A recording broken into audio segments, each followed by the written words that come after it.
मित्र नमस्कार. मी सतीश नाडगावडा आपल्या आम्ही शिक्षकेतर या यूट्यूब चॅनलवर आपल्या सगळ्यांचं मनपूर्वक स्वागत करीत आहे. मित्र सर्वात प्रथम मी आपल्याला धन्यवाद देतो. या आधीच्या शालार्थ ID घोटाळा या संबंधात आपला जो व्हिडिओ झाला त्या व्हिडिओला आपण उदंड प्रतिसाद दिलाय, त्याबद्दल आम्ही शिक्षकेतर मंचाच्या वतीनं आपले मनपूर्वक आभार.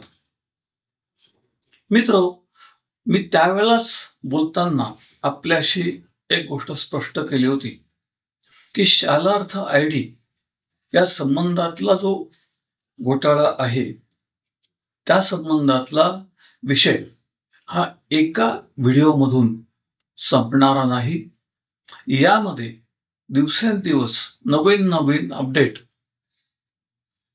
त्या तत्कालीन परिस्थितीमधले बदल आणि त्याची प्रगती आपल्या समोर येणार आहे आणि त्याचा सुद्धा आढावा आपल्याला वेळोवेळी घ्यायला लागणार आहे.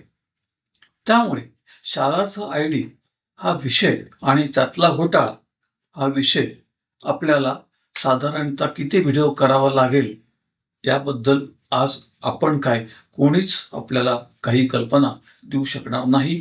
तथापि शालार्थ ID ही जी संकल्पना आहे ही आपल्या सर्वांना ज्ञात आहे. कारण शालार्थ ID हा संच मान्यतेत मंजूर झालेल्या शिक्षक आणि शिक्षकेतरांच्या प्रमाणामध्ये आणि त्यांच्या संख्येच्या नुसार संबंधित व्यक्तींना दिला जातो. या संबंधात संबंधिताच्या नेमणुकीच्या संदर्भातल्या सर्व कागदपत्रांची छाननी करणे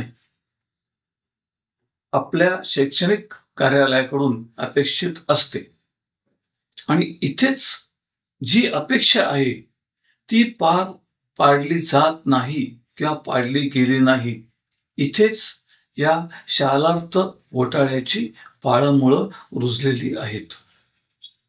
मित्र आपल्याला कदाचित एकदम विषयांतर वाटेल, पण मी स्वतः ज्या काळात शाळेमध्ये माझ्या नोकरीचा प्रारंभ केला त्या काळामध्ये एका मोठ्या रजिस्टरमध्ये वेतन देयक तयार केलं जायचं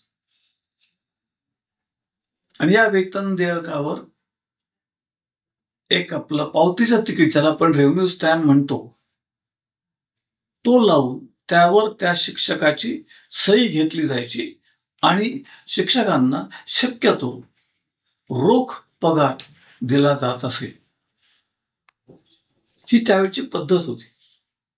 परंतु या पद्धतीमध्ये बऱ्याच म्हणण्यापेक्षा काही अंशी, संख्या प्राप्त निश्चित आपल्याला सांगता येणार नाही, परंतु बहुतांश ठिकाणी सही घेतली जायची. त्या रकमेचा आणि हातात पडणाऱ्या रकमेचा तसा दुरान्वये संबंध नसायचा. परंतु गरजू शिक्षक म्हणण्यापेक्षा कर्मचारी, त्याच्यात दोघही घटक आले, हे नाईलाजाने ही गोष्ट स्वीकारत होते आणि त्याला संमतीदर्शक स्वाक्षरी करून हातात जे रक्कम पडली आहे त्यामध्ये धन्यता मानत होते. काही संस्था निश्चितच पद्धतशीर नियमानुसार काम करणाऱ्या होत्या, त्यांच्याबद्दल आपण आदर व्यक्त करणं आणि त्यांना त्यांच्या चांगुलपणाचं श्रेय तेव्हापासून आजपर्यंत म्हणजे तळहायात देणं हे आपलं कर्तव्य आहे. आणि हा जो गैरव्यवहार आहे, या गैरव्यवहाराचा सुगावा त्यावेळच्या राज्यकर्त्यांना लागला. मधुकरराव चौधरींसारखे शिक्षण मंत्री त्या काळात होऊन गेले, ज्यांनी अत्यंत लोकाभिमुख काम केलेलं आहे आणि केलेल्या कामाची नोंद त्यांच्या स्वतःकडे शेवटच्या क्षणापर्यंत होती.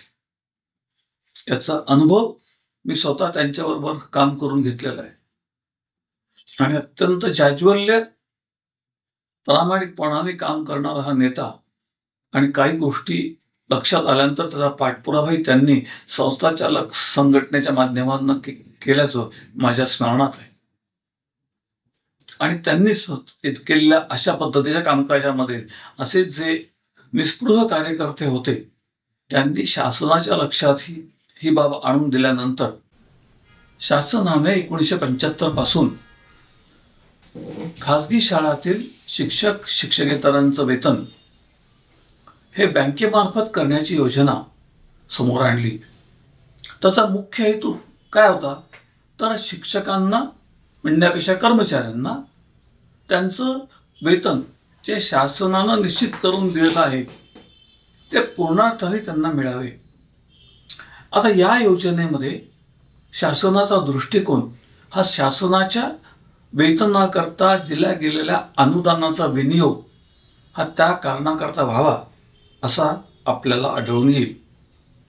परंतु संस्थाचालकांनी त्याही पुढे जाऊन अशा लोकांकडनं पगाराच्या दिवशीचे पगाराच्या रकमेचे चेकच लिहून घ्यायला सुरुवात केली. अशी संस्था आहेत आणि मग ते पैसे काढून घेत होते किंवा संबंधित पैसे काढायला बँकेत गेल्यानंतर यांचा प्रतिनिधी त्याच्याबरोबर जायचा. आता याला आपण काय करणार? ज्या माणसाच्या वैयक्तिक खात्यावरती पैसा जमा होतोय तोच त्याच्यातनं काढून देत असेल तर नैसर्गिकपणे असे संस्थाचालक सोकावणारच आणि ही पद्धत पडून गेली. आजही आपण सगळेजण इकडे शालार्थ आयडीच्या घोटाळ्याच्या संबंधामध्ये विचार करतोय, परंतु नोकरी लागण्याकरता किती रक्कम दिली जाते याचा कोणी विचार केला? जे 3 वर्ष शिक्षण सेवक जे ज्याला आपण मिनिमम वेजेस म्हणतो त्यापेक्षाही कमी पैशात काम करावं लागतं, तेही बिनबुभाट करून त्याही ज्या काळाचा पगार कमी घेतलाय त्यापेक्षाही जास्त रक्कम नोकरी मिळवण्याकरता द्यायला लागते. त्यानंतर मान्यता वगैरे पुढच्या गोष्टी. आणि मग नोकरी मिळण्याकरताची लोकांची असहाय्यता लक्षात घेता अशा पद्धतीच्या विचाराची माणसं पुढे येतात. आणि मग हा जो मार्ग असतो या मार्गामध्ये काही ना काहीतरी कारणाने शासन आपली सत्ता आपले अधिकार निर्माण करण्याचा प्रयत्न करतो. जसं नेमणुकीमधला भ्रष्टाचार कमी व्हावा याकरता नेमणूक ही पवित्र पोर्टलच्या माध्यमातून करण्याची योजना आणली.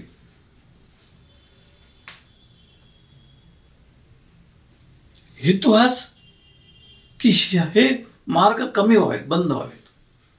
मग पवित्र मधनं मान्यता आणल्याच्या दरम्यानच संबंधिताला एक शालार्थ आयडी अशी कल्पना पुढे आली आणि त्या माध्यमातून अजून त्याला ती जी नियुक्ती दिली जाईल त्याची सत्यता पटवून घ्यावी आणि त्यामध्ये काही गैरव्यवहार नाही, काही चुकीचं नाही. म्हणजे शैक्षणिक पात्रता असतील तर असंख्य गोष्टी आहेत, जात प्रमाणपत्र आहे, भरपूर गोष्टी त्याच्यामध्ये बघायच्या असतात. या सगळ्याची पडताळणी व्हावी याकरता शालार्थ आयडी तयार करण्यात आला. पण त्याच्यात आपण घोटाळा करतोय. म्हणजे केलं काय की संच मान्यताच बोगस तयार केल्या गेल्या. बोगस म्हणजे खोट्या. ज्या संच मान्यता खोट्या तयार केल्या गेल्या त्या संचाने मान्य होते ते खोटे शिक्षक दाखवले.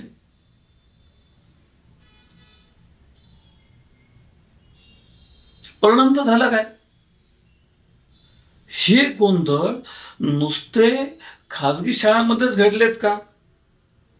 मी तुम्हाला पहिल्या व्हिडिओत बोललो होतो, एका माजी शिक्षक आमदारांनी तक्रार करताना फक्त खाजगी शिक्षण संस्थांना समोर धरलं होतं. पूर्णार्थाने सगळ्या संस्थांच्या मध्ये आहेत का? तर नाहीत. अपवादाने असल्या तरी पण आहेत, असतात. पण ज्या शासकीय शाळा आहेत, आपण आत्ता जी आपल्या समोर जे आत्ता आलंय प्रकर्षाने, ते आलेल्या नागपूर पुरतं मर्यादित आहे. त्याची सुरुवात जी झाली ती 580 शिक्षकांच्या बोगस नेमणुकीच्या संबंधातून झाली, आणि ती नेमणूक स्थानिक स्वराज्य संस्थांच्या शाळांमधली होती. तिथे संच मानत असते का? मला माहित नाही. असेल तर तेच बोगस असेल तर काय होईल?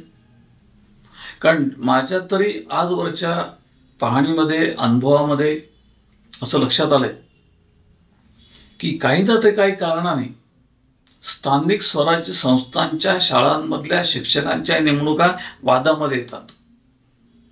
जाहिरात आली म्हणून असेल, त्यांची प्रवेशाची परीक्षा आली त्याच्यात असेल, पवित्रमय घोळबदला म्हणून असेल, काहीतरी कारणाने त्यामध्ये प्रश्न निर्माण होतो, ती बाब न्याय प्रविष्ट होते. आणि आजच आपण बघितलं तर राज्यामध्ये स्थानिक स्वराज्य संस्थांच्या शाळांमध्ये शिक्षकांचा तुटवडा आहे, 100% तुटवडा आहे.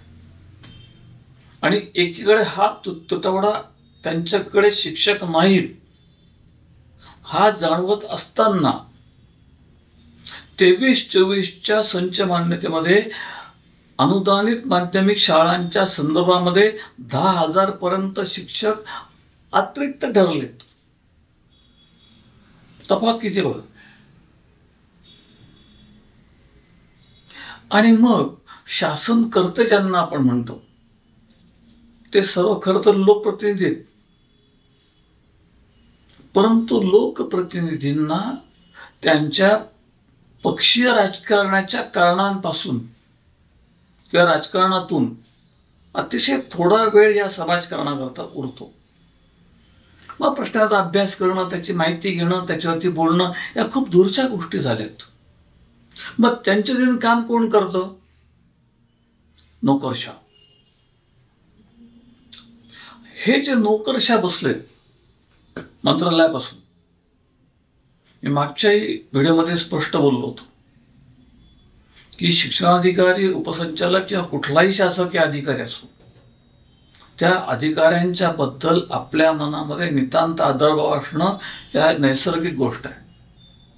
पण तो असताना आपण एक गोष्ट विसरता कामा नये की जसे आपण शाळेमध्ये नोकर म्हणून काम करतोय, तसा समोरचा बसलेला माणूस हा अधिकारी जर असला तरी तो शासनाचा नोकर आहे, तसाच तो जनतेचाही सेवक आहे.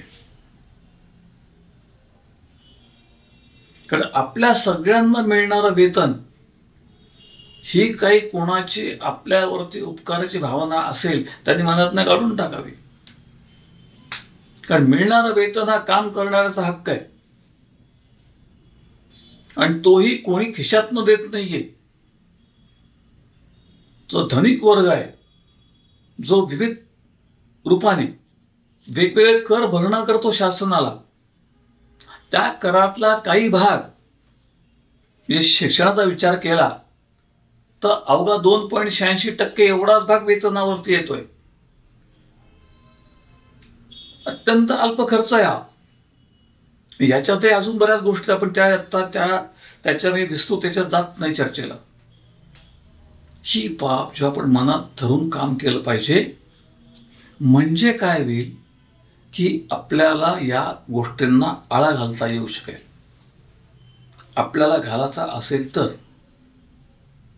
आता माझ्या माहितीनुसार माझे प्रतिनिधी आपण बघताय, माझ्यावर काम करणारा वर्ग मोठा आहे.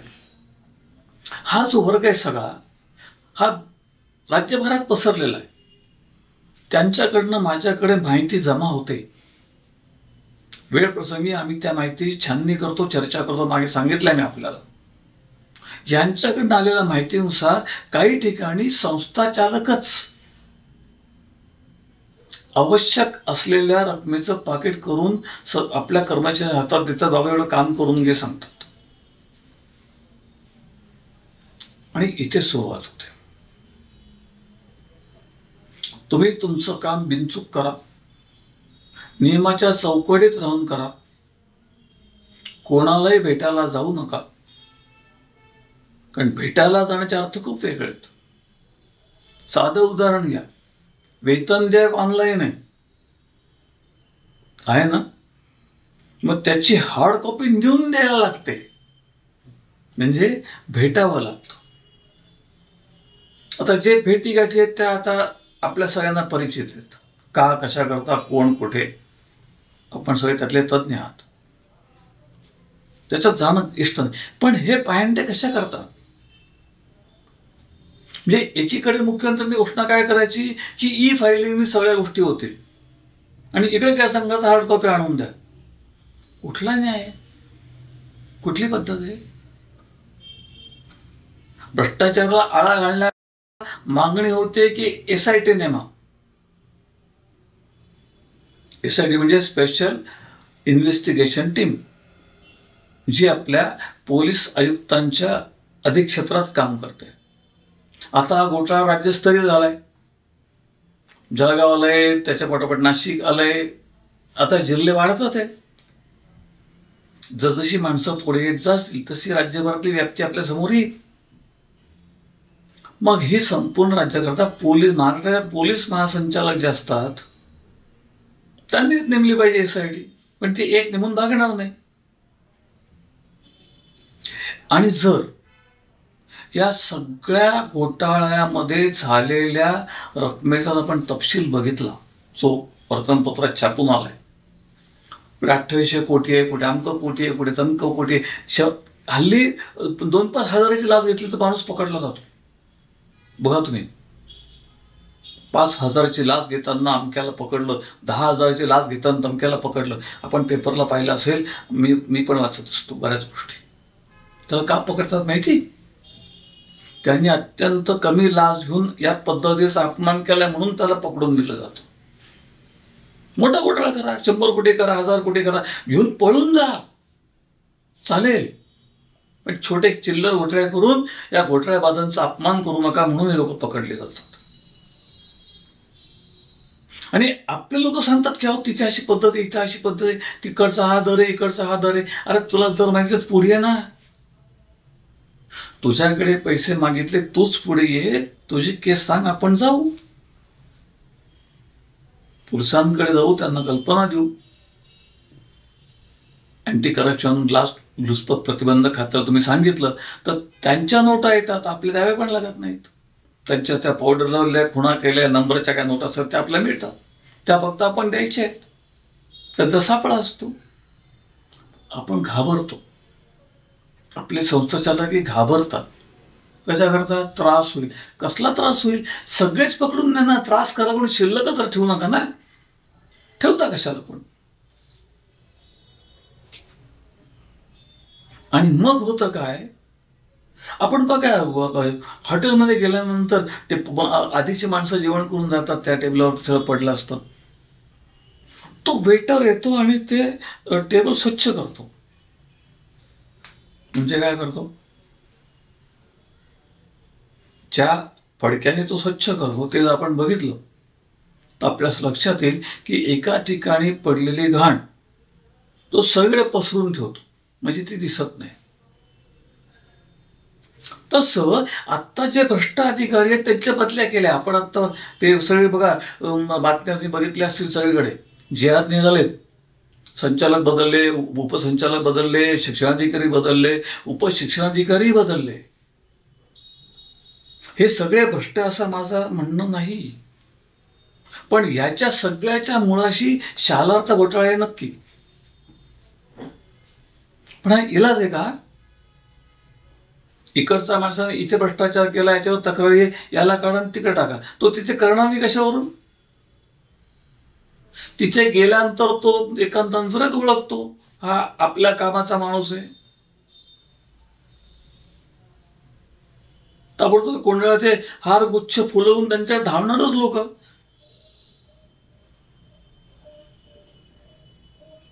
इथे सुरुवात होते सगळी. आणि दुसरी गोष्ट, ज्या रकमेचा तपशील आपण बघितला तर ही बाब आता SIT वगैरे करता न ठेवता, CID कडे वगैरे न ठेवता डायरेक्ट केंद्र सरकारच्या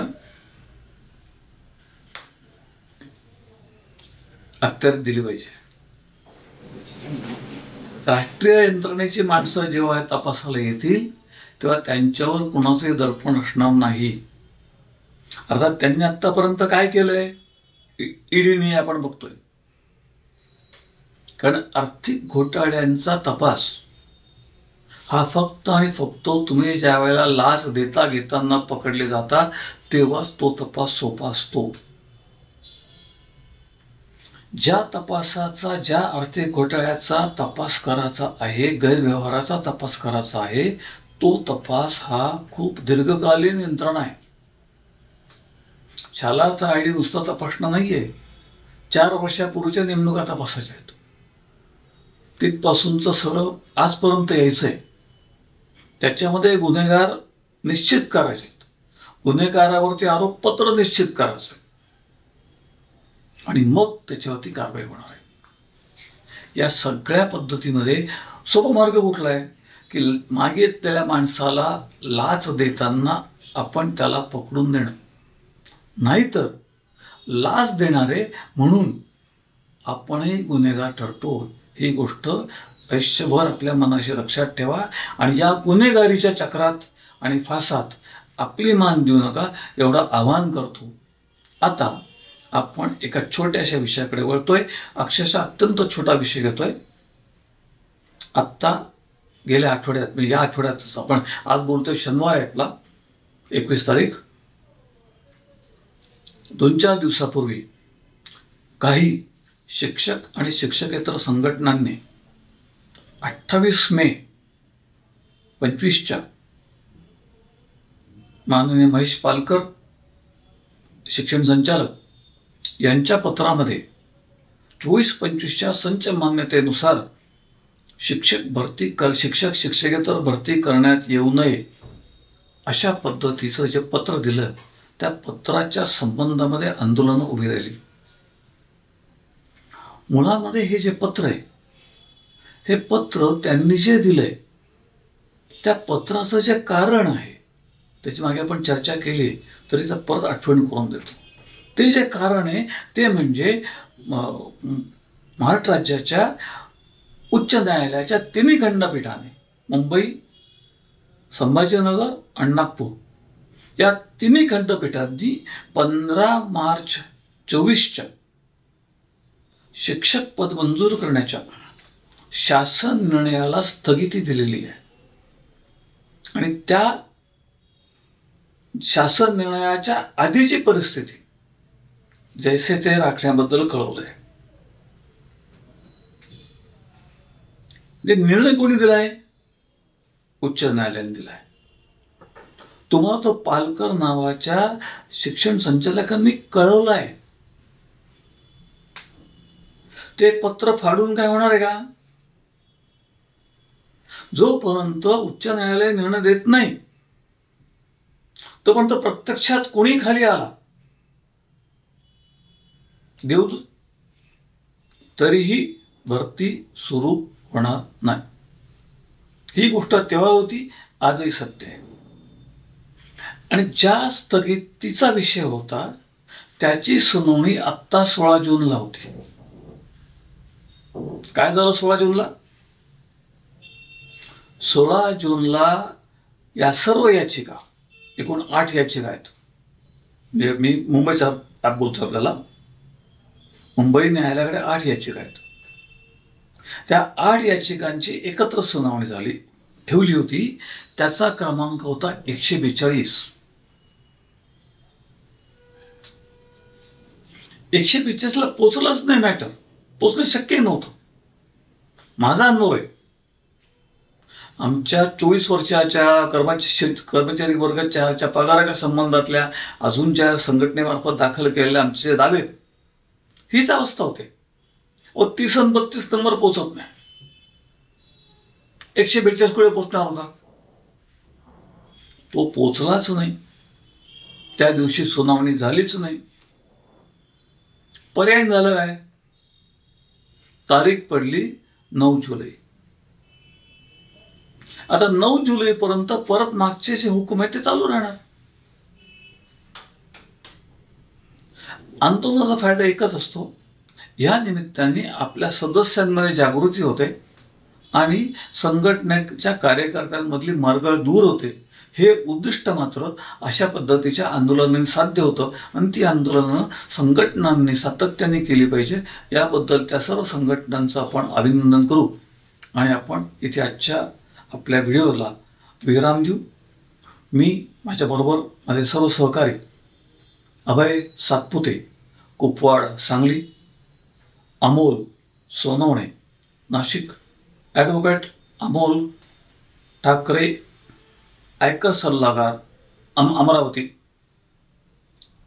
रवींद्र गिरी धामणगाव रेल्वे अमरावती, अविनाशजी पसारकर वाशिम, राजेंद्रजी घुवे बुलढाणा, सुनील पांडे संभाजीनगर, किशोर ठाकूर नाशिक, माझे तंत्रस्नेही माफ करा त्याच्या आधी माझे वकील मित्र ॲडव्होकेट विजय देशपांडे नागपूर, माझे तंत्रस्नेही संजय हेंडोरे, अवी आणि प्रवीण पोरजे यांच्यासह मी आपली रजा घेतो. मागच्या व्हिडिओसारखा आपला प्रतिसाद आपण याला द्यावा. आपल्या परिचितांमध्ये हा व्हिडिओ आपल्या शाळेच्या संस्थेच्या विविध मंचावरती हा व्हिडिओ लोकांना आपण पुढे पाठवावा. जास्तीत जास्त व्ह्यू या व्हिडिओमध्ये लाभतील आणि आपण याचं स्वागत कराल. आपल्या सूचनांचं नेहमीच स्वागत आहे. आम्ही आपल्या सूचनांप्रमाणे योग्य ती सुधारणा करू शकू आणि आपल्या ज्या काही अपेक्षा असतील त्या अपेक्षांना आम्ही पुढच्या व्हिडिओमध्ये न्याय देऊ एवढा विश्वास व्यक्त करतो. धन्यवाद.